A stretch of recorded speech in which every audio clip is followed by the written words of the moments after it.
कल्पना कीजिए आप एक युद्ध के मैदान में खड़े हैं। गोलियों की आवाज़ बंद हो चुकी है, धुआं छट रहा है।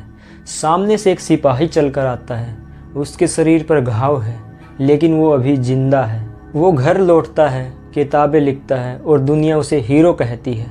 वो आपको बताता है कि साहस और रणनीति से जंग जीती जाती है। लेकिन उस मैदान में पड़े उन हजारों सिपाहियों का क्या, जिनके पास उतना ही साहस था, उतनी ही शानदार रणनीति थी। बस किस्मत की एक गोली उन्हें लग गई और वो अपनी कहानी सुनाने के लिए जिंदा नहीं बचे। क्या हो अगर मैं आपसे कहूँ कि आप जिसे सफलता कहते हैं वो एक सबसे बड़ा झूठ है। एक ऐसा झूठ जो हमें सिर्फ बचे हुए लोगों की आवाज़ सुनाता है और जो मर गए उनकी खामोशी को छिपा लेता है। हम सब एक पैटर्न में फंसे हैं। आप यूट्यूब खोलते हैं, एक कॉलेज ड्रॉप आउट की कहानी देखते हैं जिसने गैरेज में एप्पल और माइक्रोसॉफ्ट बनाया। दिमाग तुरंत एक फार्मूला बना लेता है, कॉलेज छोड़ो, रिस्क लो, गैरेज में काम करो और बिलियनर बनो। लेकिन यहाँ रोल्फ डोबेली एक बहुत ही अजीब सवाल पूछते हैं। वो कहते हैं कब्रिस्तान की तरफ देखो। उन हजारों स्टार्टअप फाउंडर्स का क्या, जिन्होंने कॉलेज छोड़ा, जिन्होंने रिस्क लिया, जिन्होंने गैरेज में दिन रात एक कर दिया, लेकिन आज वो बैंकरप्ट है, गुमनाम है।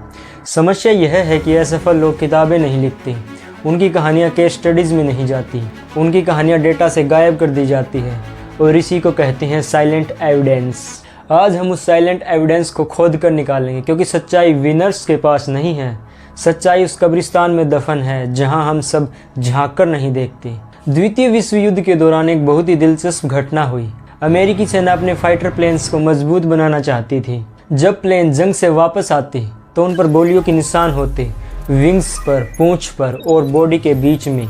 तो इंजीनियर्स ने कहा जहां सबसे ज़्यादा गोलियां लगी है, हमें उस हिस्से को मजबूत करना चाहिए। लॉजिकल बात लगती है ना? लेकिन एक गणितज्ञ अब्राहम वाल्ड ने उन्हें रोका। उन्होंने कहा तुम बहुत बड़ी गलती कर रहे हो। वाल्ड ने कहा तुम उन प्लेन्स को देख रहे हो जो वापस आ गए। ये छेद बताते हैं कि प्लेन यहाँ गोली खाने के बाद भी उड़ सकते हैं। उन्होंने कहा तुम्हें उन जगहों को मजबूत करना है जहाँ एक गोली भी नहीं लगी है, क्योंकि जिन प्लेन्स को उन जगहों पर गोली लगी वो कभी वापस ही नहीं आए, वो समुंदर में ही गिर गए। यही है मिसिंग डाटा का खेल। हम अपनी ज़िंदगी में भी यही गलती करते हैं। हम सफल लोगों की आदतों को देखते हैं, सुबह 4 बजे उठना, ठंडा पानी पीना, मेडिटेशन करना। हम उन बुलेट होल्स को देख रहे हैं जो सर्वाइवर्स के पास हैं, लेकिन हम ये नहीं पूछते कि कितने असफल लोग भी 4 बजे उठते हैं। शायद मेहनत वो फैक्टर है ही नहीं जो जीत और हार तय करता है। मैल्कम ग्लेडवेल अपनी किताब आउटलायर्स में एक अजीब पैटर्न नोटिस करते हैं।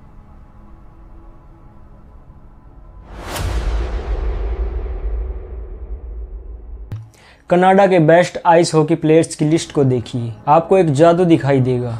ज़्यादातर टॉप प्लेयर्स का जन्मदिन जनवरी, फरवरी या मार्च में होता है।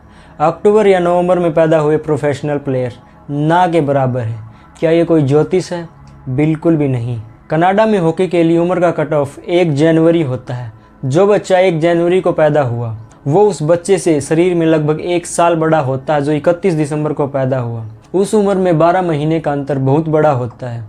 बड़ा बच्चा मजबूत दिखता है, कोच उसे चुनता है, उसे बेहतर ट्रेनिंग मिलती है, वो और बेहतर बनता जाता है। हम इसे टैलेंट कहते हैं, लेकिन असल में यह सिर्फ एक कैलेंडर का संयोग था। बिल गेट्स जीनियस है, इसमें कोई शक नहीं। लेकिन ग्लेडवेल बताते हैं कि 1968 में जब कंप्यूटर एक महल जितने बड़े होते थे, बिल गेट्स के स्कूल में दुनिया का एकमात्र ऐसा कंप्यूटर टर्मिनल था जहां वो कोडिंग की अनलिमिटेड प्रैक्टिस कर सकते थे।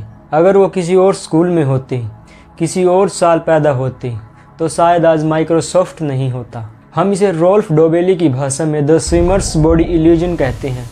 क्या स्विमर्स की बॉडी परफेक्ट इसलिए होती है क्योंकि वो स्विमिंग करते हैं, या उनकी बॉडी पहले से ही ऐसी थी इसलिए वो अच्छे स्विमर्स बन पाए? हम नतीजों को कारण समझने की गलती करते हैं।